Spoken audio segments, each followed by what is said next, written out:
को मानते हुए इनको भारतीय जनता पार्टी को वोट दिया। चलिए ठीक है, इस वक्त की बड़ी खबर आ रही है, नायब सिंह सैनी को पीएम ने बधाई दी है। फोन पर पीएम मोदी ने नायब सिंह सैनी को बधाई दी है। शानदार जीत के लिए पीएम ने नायब सिंह सैनी को बधाई दी।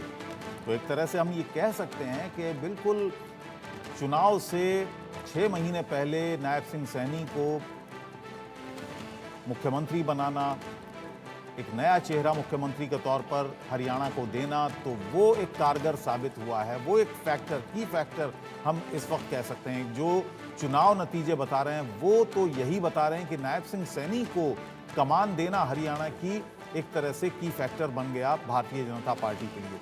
51 सीटों पर अब आगे हो गई है, 34 सीटों पर कांग्रेस और अदर्स, 5 जेजेपी और आम आदमी पार्टी के खाते में कुछ नहीं। तो फोन पर पीएम मोदी ने नायब सिंह सैनी को बधाई दी है और जीत का सेहरा एक तरह से उनके सिर पर रखा है। ये बधाई देकर नायब सिंह सैनी को फोन पर बधाई दी। नायब सिंह सैनी लगातार ये बात कह रहे थे, सुबह से ही हम उनको देख रहे थे, जितने भी उनके बयान सुबह से आए उन्होंने यही कहा कि वो अपनी जीत के लिए काफी आश्वस्त हैं। और एक और बड़ी खबर आपको बता दें, अंबाला कैंट से बीजेपी के अनिल विज चुनाव जीत गए हैं। लाडवा से सीएम नायब सिंह सैनी की जीत, कैथल से कांग्रेस के आदित्य सुरजेवाला जीते, आदमपुर से बीजेपी के भव्य बिश्नोई जीते हैं, थानेसर से कांग्रेस के अशोक अरोड़ा जीत गए हैं, शाहबाद से कांग्रेस के रामकरण काला जीत गए हैं, महेंद्रगढ़ से बीजेपी के कंवर सिंह यादव जीते हैं, चरखी दादरी से बीजेपी के सुनील सांगवान ने जीत दर्ज की। तो अब रिजल्ट भी आना शुरू हो गए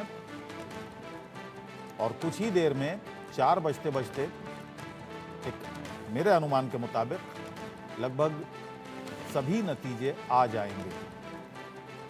तो कैथल से आदित्य सुरजेवाला ने जीत दर्ज की है, आदमपुर से बीजेपी के भव्य बिश्नोई जीत गए। राहुल लाल जी, इस जीत का आगे आप असर क्या देखते हैं? महाराष्ट्र में चुनाव ने, झारखंड में चुनाव ने, जाहिर है हौसले बुलंद रहेंगे भारतीय जनता पार्टी। ना बिल्कुल, देखिए बीजेपी अगर आज हरियाणा में उन्हें नुकसान होता तो बीजेपी को लेके तमाम जो है कि उनका काफ़ी ज़्यादा एक तरह से इस उनके गति पे असर पड़ता। हालांकि मैं ये भी चीज़ कहूँगा कि जो चुनाव के नतीजे आए वो चुनाव के नतीजे ऐसे हैं कि उसने एक तरह से संतुलन भी स्थापित किया हुआ है कि अगर हरियाणा में यहाँ पे बीजेपी है, मज़े से वो चुनाव जीत रहे हैं, अच्छे खासे बहुमत के साथ जीत रहे हैं, तो वही दूसरी तस्वीर हम लोगों को जम्मू कश्मीर में दिखाई दे रही है। तो विपक्ष फिर ये भी चीज़ कहेगा कि भाई 1-1 से मुकाबला जो है कि बराबर की स्थिति में रहा है। लेकिन जम्मू अगर यहाँ पे हरियाणा हारती बीजेपी, जम्मू कश्मीर में चुनाव बिल्कुल अलग तरह का था। नहीं, मैं बिल्कुल मानता हूं भारतीय जनता पार्टी को 19 कैंडिडेट सिर्फ उन्होंने कश्मीर वैली में दिए 47 में से। नहीं, देखिए वो आपकी इस बात से मैं सहमत हूं कि वो उन्होंने 47 में से केवल 19 कैंडिडेट दिए, 28 कैंडिडेट नहीं दिए। लेकिन बात ये भी है अबुल जी कि जम्मू कश्मीर के उपलब्धियों को भारतीय जनता पार्टी बड़े पैमाने पर पूरे राष्ट्र भर में बताते रहती थी, ये भी चीज है।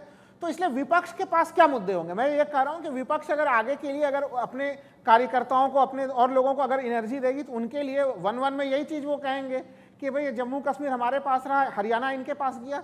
लेकिन हरियाणा जिस तरह से वहां पे एंटी इनकम्बेंसी फैक्टर था और उस एंटी इनकम्बेंसी फैक्टर के बावजूद वो कांग्रेस के पास हरियाणा जो है कि वो नहीं आ पाया है। तो ये एक तरह से कांग्रेस के रणनीतिकारों को चीज़ों को देखना पड़ेगा कि वो जो अलग अलग मुद्दों को उठाते हैं वो मुद्दे जमीन तक उसका मैसेज उसी रूप में जाता है या नहीं जाता है। अबुल जी देखिए, एक चीज़ ये भी ध्यान देना पड़ेगा कि राहुल गांधी की एक्टिविटी को भी अगर देखें हम लोग तो वो अगर चुनाव में आप देखें बहुत पहले तक वो अमेरिका गए और अमेरिका के आने के बाद से लंबे समय तक हरियाणा में एक तरह से उनके मामले को लेकर चुप्पी की स्थिति भी रही। तो जब क्या वो रणनीति सही थी, गलत थी? अब कई तरह की चीज़ों के ऊपर अबुल जी सवाल खड़े होंगे कि उनके क्षमताओं का जो प्रयोग करना चाहिए था उस प्रयोग करने से वो कांग्रेस बची, वहां पे क्या हुडा परिवार को ही ज्यादा शक्तियां दे दी गई, जो एक संतुलन स्थापित होना चाहिए पार्टी के बीच में। देखिए असंतुष्ट भारतीय जनता पार्टी के भीतर भी थी, लेकिन जिस तरह का कुमारी शैलजा का मामला यहाँ पे उठा, आपको याद होगा कि अचानक से सीधे घोषणा होना शुरू हो चुका था कि 25 तारीख को ज्वाइन करने वाली, हालांकि उनके तरफ से खंडन आया। तो क्या उस प्रकार के खंडन में या फिर उन्हें मंच पे हुड्डा और शैलजा को एक साथ लाने में कांग्रेस से देरी हुई? ये कई सारे सवाल अब फिजाओं में हरियाणा को लेकर तैरते हुए रहेंगे अबुल जी। चलिए, और हम तस्वीरें भी लगातार दिखा रहे हैं हरियाणा से। जो तस्वीरें आ रही हैं हरियाणा से, कालका से शक्ति रानी शर्मा ने जीत दर्ज की है। हमारे संवाददाता ने उनसे खास बातचीत की, आइए आपको दिखाते हैं। कालका से बीजेपी उम्मीदवार शक्ति रानी शर्मा ने जीत हासिल कर ली है। आप तस्वीरें देख सकते हैं कि भव्य स्वागत किया जा रहा है। मैम कालका की जनता ने आपको जीत दिलवा दी। ये कालका की जनता की जीत है और मैं उनको बहुत बहुत बधाई देती हूँ इस जीत के लिए। ये उन्हीं का जो उनका सपना है वो पूरा साकार हुआ है। लोगों का प्यार काफी मिला, देखा हमने कि जिस तरीके से आप जब प्रचार के दौरान गई तो काफी प्यार